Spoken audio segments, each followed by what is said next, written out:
आइए हम प्रांतों के मंत्रिपरिषद के संबंध में बात करते हैं अब कि प्रांतीय मंत्रिपरिषद क्या है। वैसे मैं आपको बताऊं, जिस तरीके से हमने केंद्र में मंत्रिपरिषद को पढ़ा था, ऑलमोस्ट केंद्रीय मंत्रिपरिषद की तरह ही हमारे देश में प्रांत की मंत्रिपरिषद का प्रावधान किया गया है।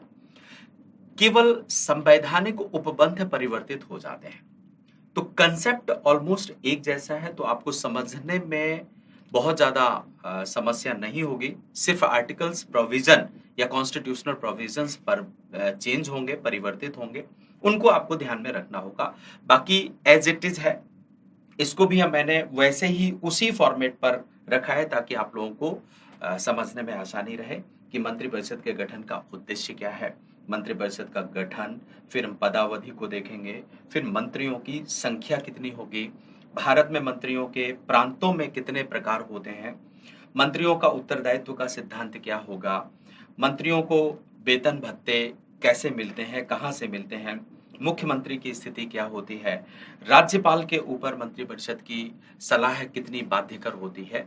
इसी तरीके से आपने देखा था कि केंद्रीय मंत्रिपरिषद को जब हमने पढ़ा था तो इन्हीं पॉइंट्स पर हमने इसको भी फॉर्मेट किया था। अब बात आती है कि मंत्रिपरिषद के गठन का उद्देश्य क्या है। तो भारतीय संविधान का अनुच्छेद 163 स्पष्ट करता है, जो बात आर्टिकल 74 ने स्पष्ट करी थी। अनुच्छेद 74 के खंड 2 में याद है क्या कहा गया था? कहा गया था कि राष्ट्रपति की सलाह और परामर्श के लिए एक मंत्रिपरिषद होगी। बिल्कुल सेम स्थिति आर्टिकल 163 है, कहता है कि राज्यपाल की सहायता और सलाह के लिए एक मंत्रिपरिषद होगी जिसका प्रधान मुख्यमंत्री होगा। सेम लाइन है, यहां पर 74 में प्रधानमंत्री आ जाता है और 163 में मुख्यमंत्री आ जाता है। तो क्या उद्देश्य हुआ मंत्रिपरिषद के गठन का? राज्यपाल को सलाह और परामर्श देने के लिए। ठीक, यहां पर भी 42 कॉन्स्टिट्यूशन अमेंडमेंट 1976 के प्रोविजन लागू होंगे कि बाध्यकारिता आ जाती है। मंत्रिपरिषद इनिशियली बाध्यकर नहीं था, राज्यपाल के ऊपर मंत्रिपरिषद की सलाह ओरिजिनल कॉन्स्टिट्यूशन में बाध्यकर नहीं थी, लेकिन 42 कॉन्स्टिट्यूशन अमेंडमेंट के बाद राज्यपाल के ऊपर भी प्रांतीय मंत्रिपरिषद की परामर्श बाध्यकर हो गई। अब मंत्रिपरिषद का गठन कैसे होता है, क्या क्या प्रोविजंस हैं गठन के संबंध में? तो इंडियन कॉन्स्टिट्यूशन आर्टिकल 164 अनुच्छेद 164, यहां पर आप कंपेयर करने के लिए अगर ध्यान रखें तो आर्टिकल 75 मैंने केंद्र में बताया था, यहां पर अनुच्छेद 164 है जो मंत्रिपरिषद के गठन के बारे में प्रावधान करता है। मंत्रिपरिषद का गठन राज्यपाल के द्वारा किया जाएगा। सबसे पहले राज्यपाल किसी बहुमत दल के नेता को या किसी सदस्य को मुख्यमंत्री की शपथ दिलवाएगा और मुख्यमंत्री की सलाह पर अन्य मंत्रियों की नियुक्ति करेगा। तो ये प्रोविजंस तो हमारा कॉन्स्टिट्यूशन के आर्टिकल 164 में कहा गया है। लेकिन अगर मंत्रिपरिषद पूर्ण बहुमत का नहीं है या कोई भी दल पूर्ण बहुमत प्राप्त करके नहीं आता है, तो सरकारी आयोग की रिकमेंडेशन राज्यपाल में भी लागू होती है और राज्यपाल विवेकाधिकार शक्ति का प्रयोग कर सकता है, जिसके बारे में अभी हमने चर्चा करी। तो यहां पर स्थिर सरकार को देने की कोशिश करेगा। तीसरी बात आती है, गैर विधायक को क्या मंत्री पद पर नियुक्त किया जा सकता है? बिल्कुल किया जा सकता है, भारतीय संविधान इस तरीके की इजाजत देता है। लेकिन अनुच्छेद 164 आर्टिकल 164 क्लॉज 4 में यह स्पष्ट किया गया है कि ऐसा व्यक्ति 6 माह के भीतर विधानसभा की सदस्यता ग्रहण करने के लिए प्रतिबद्ध होगा। यदि वो 6 माह के भीतर विधानसभा की सदस्यता या विधानमंडल की सदस्यता ग्रहण नहीं कर पाता है, तो सुप्रीम कोर्ट ने BR कपूर बनाम तमिलनाडु केस में कहा है कि गैर विधायक 6 महीने से अधिक मंत्री पद को धारण नहीं करेगा। इस केस को यहां पर आपको ध्यान रखना है, BR कपूर बनाम तमिलनाडु राज्य। ठीक है, यह केस मैंने वहां भी आपको बताया था। अब दूसरी बात आती है कि क्या कोई गैर विधायक पुनर्नियुक्त हो सकता है किसी मंत्री पद पर अगर वो सदस्य नहीं है? तो एक केस आया था SR चौधरी बनाम स्टेट ऑफ पंजाब का 2001 में, और इसमें स्पष्ट कर दिया गया था, SR चौधरी का केस था। अगर कोई व्यक्ति एक बार मंत्री बना दिया जाता है और 6 महीने के भीतर अगर वो विधानसभा का सदस्य नहीं बन पाता है तो उसे दोबारा मंत्री पद पर नहीं नियुक्त किया जाएगा। ठीक है ना, क्योंकि वो मंत्री बनने की अर्हता को खो देता है। तो इस तरीके के प्रोविजन किए गए।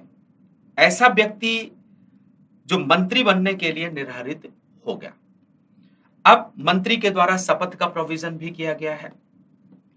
राज्यपाल तीसरी अनुसूची में उल्लिखित प्रावधानों के तहत एक मंत्री को शपथ दिलवाएगा, राज्यपाल के समक्ष वो शपथ ग्रहण करेगा। तो सेम ये सारी स्थितियां वैसे ही हैं जैसे हमने केंद्रीय मंत्रिमंडल पर देखी थी, केंद्रीय कार्यपालिका के तहत देखा था। मंत्रियों की पदावधि के बारे में देखिए कि क्या होती है। कितने दिनों के लिए मंत्रिपरिषद पद धारण करती है? तो मंत्रिपरिषद का कोई कार्यकाल फिक्स नहीं है। जब तक उसे विधानसभा का बहुमत प्राप्त रहता है तब तक मंत्रिपरिषद अपने कार्य को धारण करती है। SR बॉम्बई के केस में स्पष्ट कर दिया गया था कि अगर कोई मंत्रिपरिषद अल्पमत में आ गया है तो उसको अपने परीक्षण का दायित्व निभाना होगा और परीक्षण का उपयुक्त स्थल विधानसभा होगा। इसके बारे में मैंने आपको बता दिया है। तो मंत्रिपरिषद को ध्यान रखना है कि जब तक उसे विधानमंडल का बहुमत रहता है तब तक पद धारण करेंगे, राइट। मंत्रियों की संख्या कितनी होती है इसको भी मैं स्पष्ट कर देता हूं। आपने केंद्र में देखा था कि हमने 91 कॉन्स्टिट्यूशन अमेंडमेंट 2003 करके यह स्पष्ट कर दिया था कि मंत्रियों की संख्या लोकसभा का 15% से अधिक नहीं होगी। सेम यहां पर भी स्थिति उत्पन्न हो जाती है। 91 कॉन्स्टिट्यूशन अमेंडमेंट 2003 प्रांतों में भी लागू होता है और भारतीय संविधान का अनुच्छेद 164 एक का के तहत यह प्रावधान किया गया, या अनुच्छेद 164 एक का को संशोधित करके यह स्पष्ट कर दिया गया कि विधानसभा का 15% से अधिक मंत्री नहीं होंगे। सेम स्थिति यहां भी आ गई। मंत्रियों के प्रकार के बारे में देखो आप, जैसे आपने केंद्र में देखा था कि हमारे देश में संविधान मंत्रियों के प्रकारों के बारे में कुछ भी नहीं कहता है। प्रांतों में भी संविधान मंत्रियों के प्रकार के बारे में कुछ नहीं कहता है, लेकिन व्यवहार में हमने 4 प्रकार के मंत्रियों का प्रावधान किया है, जिसमें सबसे पहले स्तर के मंत्री होते हैं जिनको कैबिनेट स्तर के मंत्री कहा जाता है, कैबिनेट मंत्री। दूसरा स्वतंत्र प्रभार के राज्य मंत्री, तीसरा राज्य मंत्री और चौथा उप मंत्री। जो प्रोविजंस इनके बारे में है वो वही है जो केंद्र के बारे में थे, तो वहां पर आप देख सकते हैं इसको। मंत्रियों के उत्तरदायित्व का सिद्धांत देखें अगर हम, तो बिल्कुल जैसा केंद्र में है वैसा ही मंत्रियों का उत्तरदायित्व का सिद्धांत यहां पर भी है। इंडियन कॉन्स्टिट्यूशन आर्टिकल 164 क्लॉज 2 मंत्री परिषद विधानसभा के प्रति सामूहिक रूप से उत्तरदायी होगा।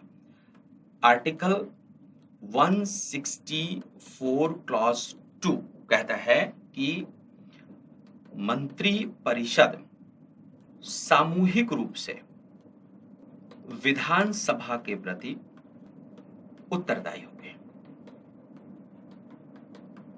ठीक है ना, यह आपको ध्यान में रखना है।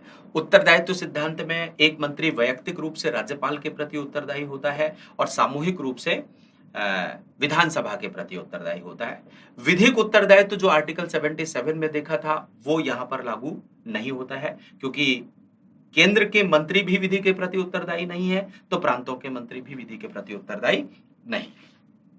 मंत्रियों के वेतन भत्तों के बारे में अगर हम देखें कि वेतन भत्ते उन्हें कहां से मिलते हैं, तो Indian constitution article 164 clause 5 164 clause 5 में स्पष्ट किया गया है कि विधानमंडल विधि के द्वारा मंत्रियों के वेतन भत्तों को अवधारित करेगा, और जब तक विधानमंडल ऐसा नहीं करता है तब तक मंत्रियों को दूसरी अनुसूची में उल्लिखित वेतन भत्ते ही दिए जाएंगे।